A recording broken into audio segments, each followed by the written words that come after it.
trying to be vlogging. My husband is there. The ocean is there of whole Boulevard.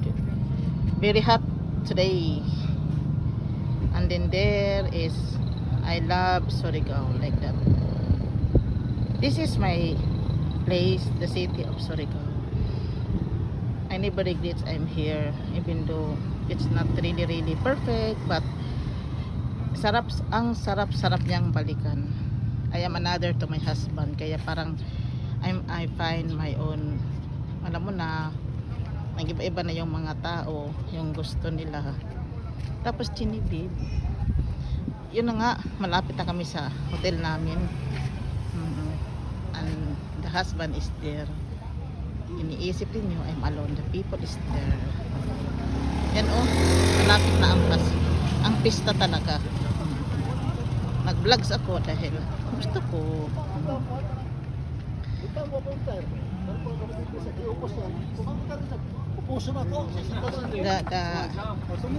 The compilation of my own experience.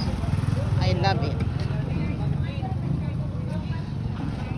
Pagdating ko talaga dito, naguguluhan na silang lahat sa nangyayari sa buhay ko. But anyway, that's life. You must be survive. I don't know what's the life I have up to.